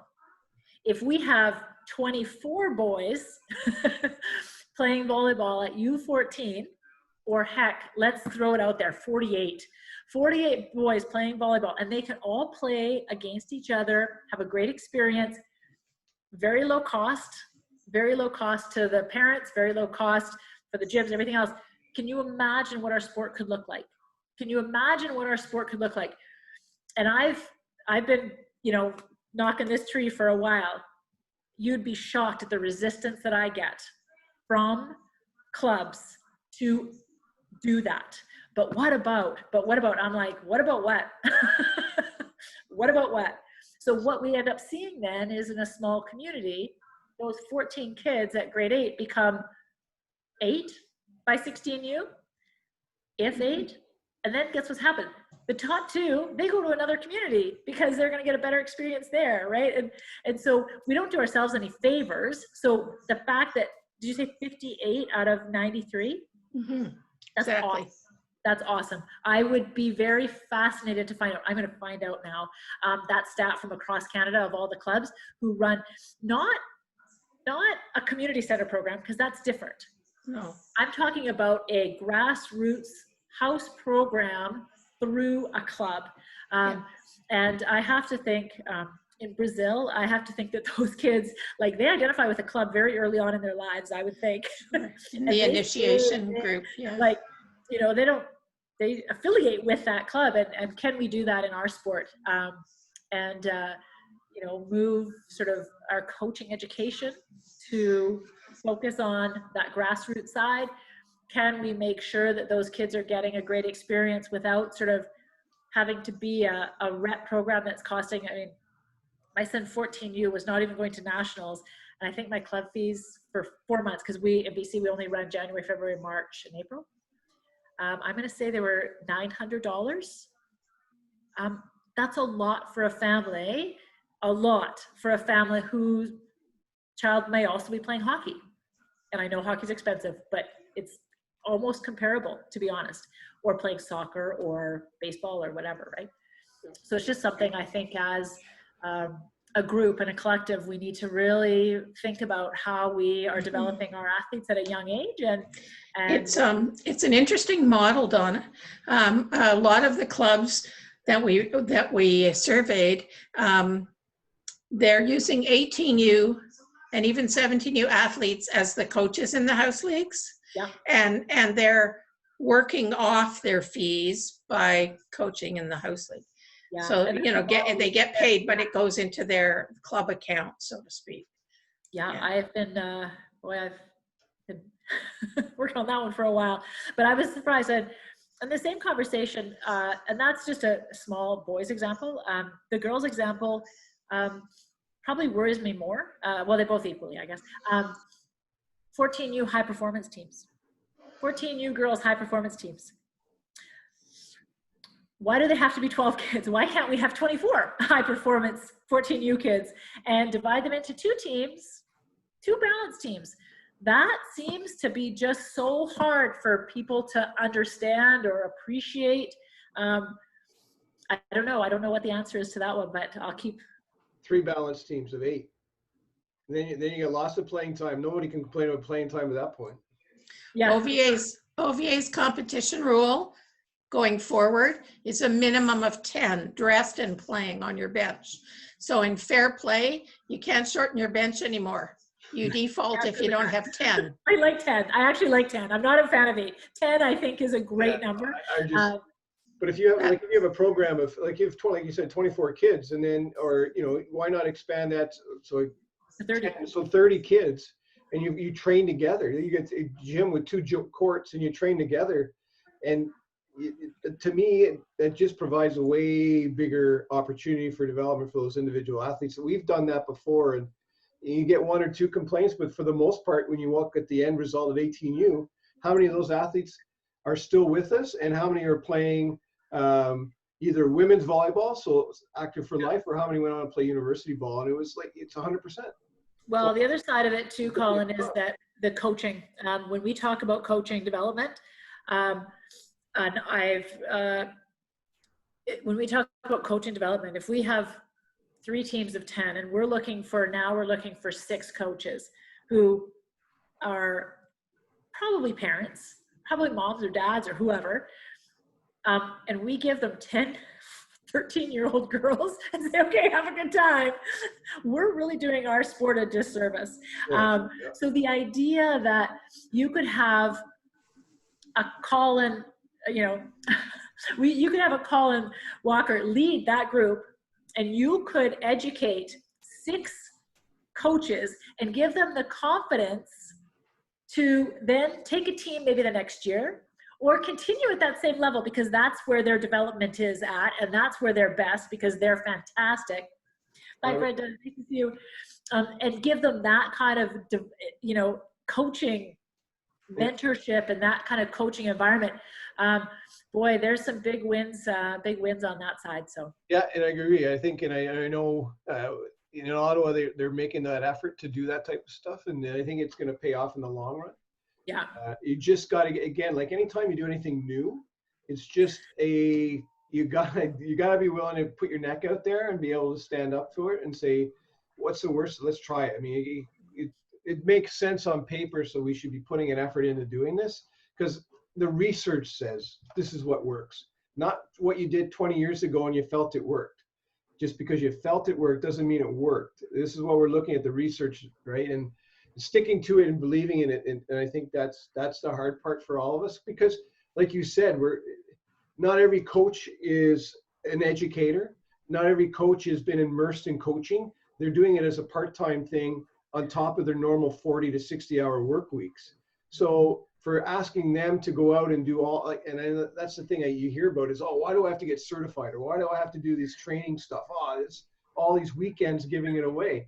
I'm going, I agree it's a weekend away, but why are you coaching? Like, do you ask your athletes to show up at tournaments without practicing? Yeah. No, why not? Because they need to train to get better. Well, that sort of applies to you too as a coach. You want to get better and get more knowledge. So how do we help you do that? I think breaking it down into smaller chunks, modules, so you can spread it out over a longer period of time, I think will benefit. I think that I've noticed that. Again, that's anecdotal. I don't have any research, but I think those types of things to help us. And the coach mentoring, I think, would be huge. Is really getting clubs to buy into having a technical director who just does the mentoring, doesn't just do the coaching, right? With all the coach 5 teams. That's a challenge in itself. I've been involved with a couple of clubs who have coach directors or whatever, and boy, by the time they get enough coaches and then try and get them organized and try and help them select teams, boy, the mentoring piece goes away real quick. And that's why we have to look at different ways to do it. So a U14 group, if you have one lead coach who that's their role. They're not coaching 3 other teams or trying to get to you give them the knowledge and to be able to, pass that down to those other coaches. And one of the big things with the NCCP is the changes over the last, I'll say 8 years, has been competency-based coaching, but coaching within your context. So understanding where you are best suited. I am not best suited to coach internationally for a lot of reasons. I am not a university coach. I am best probably suited to coach 15U. And I know why, and I know my strengths and I know my weaknesses. So as a club, keep me there. Leave me there as long as you can, but make sure that I'm giving my 15U knowledge to as many coaches as I can to help, manage that. So I think we ask a lot of, and I think clubs, and I'm not picking on any one club, I think we ask a lot of our coaching directors in clubs. We want them to be like, a performance coach. We want them to be this or that. Yeah. But really, we need probably 3 or 4 who are experts at 14U, experts at 16U, experts at 18U, and then work with that group to make sure that there is some systematic. There's your next coach pathway development of NCCP, but not even NCCP, but your professional development stuff is how to train those types of coaches, right? So how do we have some type of certification or some type of training for our lead coaches, and how do we help them? Because even just because you have experience doesn't mean, do you know how to mentor? Do you know how to work with adults and communicate with adults outside of your job? And be someone that gives them information and then gives them feedback. How do you give an adult feedback versus a kid feedback is totally different. And I think there's your next job. Put that on your plate. But you can start adding that to your repertoire of things that I think that there's your professional development. Like we all have to do PD points, and there's an opportunity to do some of that stuff. Because it's not like a whole weekend course. It could be just getting these coaches together on a Zoom call across the country, hashing out some ideas and having a kitchen table discussion about what's scenario going on for you. Oh, I've had that. This is what I did. And just having that conversation among the lead coaches. I mean, it's just like getting together when you get together with at nationals and you're meeting with all your friends coaches, you sit down at night and you're talking. It's that type of concept where I think the best learning comes in. I miss that. I miss that so much. Oh yeah, this year for sure. I miss that. But I think that would be huge. Like I think that would be a game changer for volleyball in terms of helping their coaches, and I think for helping promote that concept to clubs by saying we're in it with you, and we're here to help you accomplish that by leading these conversations. We're not asking them to pay. It's not a paid thing. It's just Zoom calls every 6 weeks, and where we're at with your lead coach. Yeah, so we're so just to kind of give everyone a little bit of a sort of roadmap, I'll say. But one of the things that so we've just recently brought on Ian Halliday, who was with our para program for a number of years, and he went to Alberta Volleyball for about a year and a half. He's now our coaching development manager, and one of his tasks is to create more of a coaching community, but because it's so large, we have to start with one. So one of the big roles will be on the coach educator side. So evaluators and facilitators, and creating a community just amongst that group, so that not performance coach so much, but our advanced development coach, facilitators and evaluators, creating that community with them, so that we can have those regular check-ins and ensure that they are on the same page, ensuring that we're getting through evaluations, or we're getting workshops happening, and if what's working, what's not. So that's been a project on his list. We're also he's working really hard to revamp the development coach workshop. So for any of you who've recently taken that, to be more accessible. So we're looking at a version that can be run either online or in person.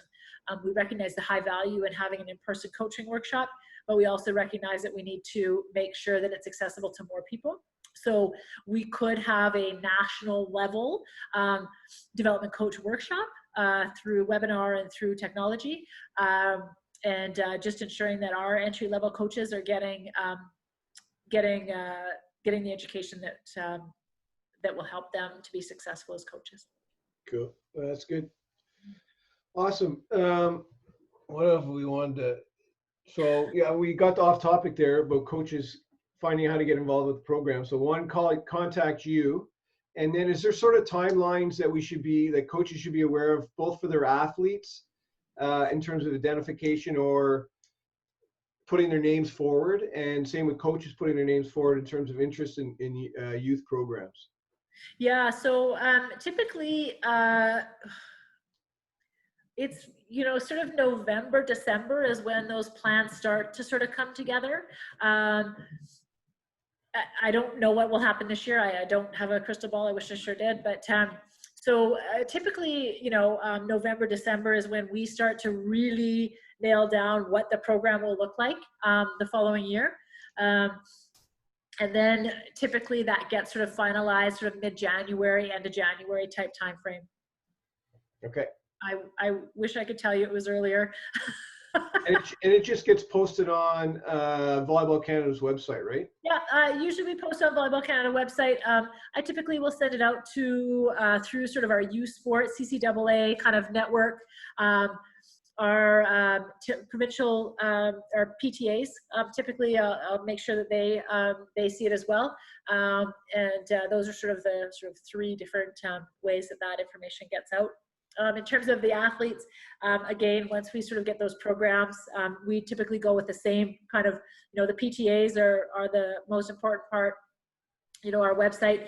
I think as we sort of head more down the road in terms of social media, we're sort of seeing, each team kind of has their own social media. So that's somewhere that we haven't explored yet, but it's definitely an avenue now that we can further explore for promotion of those programs. There's a lot of people follow those teams and that are interested in playing on them. Right. Yeah. Friends, for sure. Yeah. Yeah. All right. You know what? It's 9 o'clock. Can't believe 2 hours go by. That's 2.5 hours for us too. So that's impressive. You've tied everybody else. So you were all worried about not having. We've managed to get as long as everybody else. Guys, I could talk about this stuff all day long. My husband's probably so happy that I just have to listen to me talk about it for a day. He's probably like, oh, she's gonna be tired about talking about it. No, I truly think I have one of the best jobs. I get to work with amazing people. I get to work at the grassroots level, so I get to work with community coaches. I get to work with high performance coaches. I get to work with an amazing staff from Volleyball Canada. And I get to work with U Sport coaches. So I really have a great role, and I take it. I'm pretty passionate about it, and sometimes I don't always get information out soon enough, but sometimes I miss some things. But thank you for allowing me to speak, and it was great to have everybody ask questions. No problem. We really appreciate your time too, because you got your message out. So does anybody have any last minute questions to ask Dawna before we sign off and leave the kitchen table? Nope. Give you 7 seconds for all you introverts. Awesome. Okay. Dawna, if you could stick around after everyone's logged off, just follow up with a question for you. Someone says thanks. So again, I want to personally thank Dawna for coming on and giving us 2 hours of her time. I really appreciate it. I think we got a lot of information about the youth national programs, starting with the REP program in your community, or get one started. Contact Dawna. For Ottawa people, you can contact me. Got some great ideas now that we're going to be going to school only half days, so I'm going to take advantage of that, I think. If you need anything else information, don't ever hesitate to contact Dawna at Volleyball Canada as well. Again, thank you very much, Dawna, and thank you everybody for coming on. Just a reminder, next week we have Doug Reimer and Dave Preston and Brenda Willis coming on to talk and demystify post-secondary education programs for us all. So hope we'll see you guys there, and many more of the coaches and athletes out to see that one. Thanks again, everybody. Have a good night.